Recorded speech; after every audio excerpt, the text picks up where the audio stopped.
हरिओम दोस्तों, स्वागत है आपका free study bye Lodhi sir के यूट्यूब चैनल में। दोस्तों, मैं कृपाल लोधी। स्टूडेंट्स, आज हम आपको लेकर के आए हैं एमपीजीके का बहुत ही इम्पोर्टेंट टॉपिक।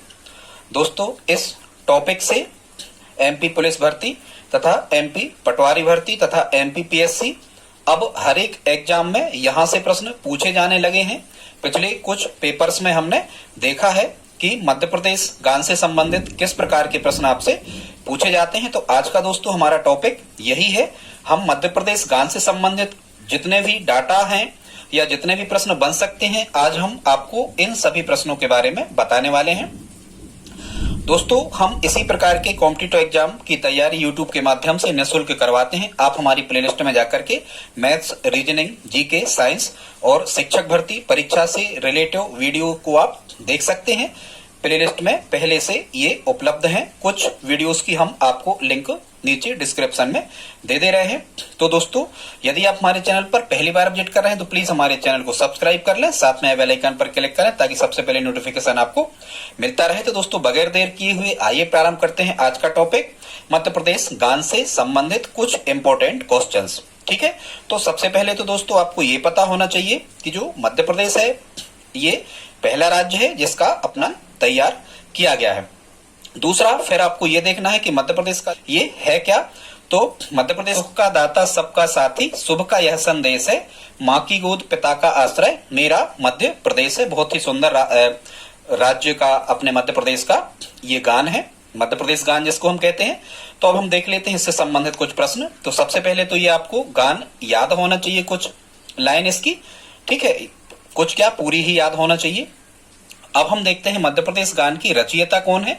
तो यहाँ आपको ध्यान रखना है दोस्तों, मध्य प्रदेश गान के जो रचयिता या रचनाकार हैं या जो लेखक हैं, इनका नाम है श्री महेश श्रीवास्तव जी, श्री महेश श्रीवास्तव। और ये कौन है? वरिष्ठ पत्रकार रहे हैं, साहित्यकार भी रहे हैं, श्री महेश श्रीवास्तव। ठीक है, अपन कहते हैं वास्तव में मध्य प्रदेश गान बहुत सुंदर है, ऐसे आप कह सकते हो। श्री महेश श्रीवास्तव वरिष्ठ पत्रकार, मध्य प्रदेश गान की रचयिता है। आगे हम देखते हैं, फिर यदि आपसे पूछा जाता है प्रश्न कि सर्वप्रथम मध्य प्रदेश गान जो है ये किसने गाया है, इसका गायक कौन है। तो सर्वप्रथम मध्य प्रदेश गान के गायक हैं, पार्श्व गायक हैं, हालांकि ये उनका नाम है शान, या साइट में तो उनको हम शान के नाम से जानते हैं। ये युवा गायक हैं वर्तमान समय में, लेकिन इनका वास्तविक नाम है शांतनु मुखर्जी। तो सर्वप्रथम मध्य प्रदेश गान को किसने गाया है, फिर से सुन ले, या तो शान ऑप्शन में आता है या फिर शांतनु मुखर्जी आपके ऑप्शन में लिखा होता है, ये गायक है इसके। ठीक है, अब हम देख लेते हैं अगला प्रश्न आता है कि मध्य प्रदेश गान को किसके द्वारा लयबद्ध किया गया है, या इसके संगीतकार कौन है, या संगीत इसे किसने दिया है। तो वैसे ही संगीत में झनकार वगैरह होती हैं, तो यहां से आप याद रख सकते हो कि मध्य प्रदेश गान को लयबद्ध या संगीतबद्ध किया है सुनील झा। किसने? सुनील झा। लयबद्ध किसने किया है? सुनील झा ने। ठीक है, झा से झनकार बनेगी और झा से झनकार बनेगी, तो लयबद्ध या संगीत किसने दिया है? सुनील झा ने। अब हम देखते हैं मध्य प्रदेश गान के प्रचार प्रसार का जो जिम्मा है ये कार्य किसको सौंपा गया है। तो ये सब कार्य करता है मध्य प्रदेश का संस्कृति विभाग। कौन, किस विभाग की जिम्मेदारी है? मध्य प्रदेश के सांस्कृतिक विभाग या मध्य प्रदेश का संस्कृति विभाग, इसके अधीन इसके प्रचार प्रसार की जिम्मेदारी सौंपी गई है। पहली बार मध्य प्रदेश गान कब गाया गया? तो ये गाया गया था 2010 में। पहली बार मध्य प्रदेश गान कब गाया गया? सन 2010 में। और सरकार के दिशा निर्देश अनुसार सभी जो शासकीय कार्यालय हैं, स्कूल, कॉलेज आदि, इनमें ये अनिवार्य है गाना, राष्ट्रगान, राष्ट्रगीत के साथ मध्य प्रदेश गान भी गाया जाता है। ठीक है, अब यहां से कुछ प्रश्न और आते हैं कि मध्य प्रदेश गान में किस पर्वत के नाम का उल्लेख किया गया है। ऐसे प्रश्न एमपी पुलिस और पटवारी एग्जाम में हमने देखे हैं। मध्य प्रदेश गान में किस पर्वत के नाम का उल्लेख किया गया है? तो विंध्याचल सा भाल, ऐसा करके। तो विंध्याचल पर्वत का नाम मध्य प्रदेश गान में आता है। किसका? विंध्याचल पर्वत। फिर अगला प्रश्न बनता है यहां से कि ऐसी कौन सी नदियां हैं जिनके नाम मध्य प्रदेश गान में बताए गए हैं, या मध्य प्रदेश गान में उन नदियों का उल्लेख किया गया है। तो यहां से 3 नदियां हैं, नर्मदा, चंबल और क्षिप्रा। कौन सी दोस्तों? नर्मदा, चंबल और क्षिप्रा, 3 नदियों का जिक्र मध्य प्रदेश गान में किया गया है। आप कोई ट्रिक बना लें, नच क्षिप्रा या क्षिप्रा नच, ना से नर्मदा, चा से चंबल, नच, क्षिप्रा ऐसे करके आप बना सकते हो। ठीक है, तो नर्मदा, चंबल और क्षिप्रा इन 3 नदियों का उल्लेख मध्य प्रदेश गान में किया गया है।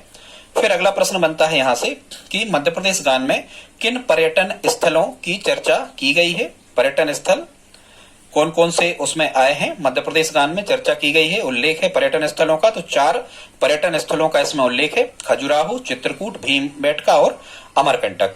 खजुराहो, चित्रकूट, भीमबेटका और अमरकंटक। ठीक है, कुछ भी अमर और भीम, चित्रकूट की राहों में कुछ खोज रहे हैं ऐसे करके आप ट्रिक याद कर लेना। अमर और भीम, चित्रकूट की राहों में कुछ खोज रहे हैं ऐसे करके याद हो जाएगा। पर्यटन स्थल कौन कौन से आए हैं मध्य प्रदेश गान में, खजुराहो, चित्रकूट, भीमबेटका और अमरकंटक। ठीक है, फिर अगला प्रश्न बन सकता है यहां से, मध्य प्रदेश गान में किन देवताओं या महापुरुषों के नामों का उल्लेख या चर्चा की गई है। तो 3 नामों की चर्चा की गई है। कितने? 3 नामों की चर्चा की गई है, 4 पर्यटन स्थलों की चर्चा की गई है और यहाँ 3 नदियों की चर्चा की गई है और 1 पर्वत की चर्चा की गई है। ठीक है, इनकी संख्या भी आप चाहें तो याद रख सकते हैं। तो देवताओं और महापुरुषों के नाम क्या क्या आए हैं मध्य प्रदेश गान में, राम, कृष्ण और महाकाल। 3 नाम आए हैं, राम, कृष्ण और महाकाल। ठीक है, याद ही हो जाएंगे। वैसे महाकाल की नगरी उज्जैन ये मध्य प्रदेश में ही है, तो ये तो आने चाहिए महाकाल। तो राम, कृष्ण और महाकाल 3 देवताओं या महापुरुषों के नामों की चर्चा मध्य प्रदेश गान में की गई है। फिर आगे हम देखते हैं कला की चर्चा, कौन कौन सी 4 कलाओं की चर्चा मध्य प्रदेश गान में की गई है। तो यहाँ 4 कलाओं की चर्चा की गई है, कविता, न्याय, वीरता, गायन, सब कुछ यहाँ विशेष है इस प्रकार से। तो कविता, न्याय, वीरता और गायन, इन 4 कलाओं की चर्चा मध्य प्रदेश गान में की गई है। दोस्तों, हम इसी प्रकार के वीडियोस आपको लाते रहते हैं। यदि वीडियो अच्छा लगा हो तो प्लीज आप लाइक तो कर ही दें, और यदि स्टूडेंट्स आप हमारी हेल्प करना चाहें तो प्लीज इस वीडियो को अपने दोस्तों के साथ में, परिवार वालों के साथ में या रिश्तेदारों के साथ में, स्टडी ग्रुप में शेयर जरूर करें। मिलते हैं अगली वीडियो में, तब तक के लिए जय हिंद, जय भारत।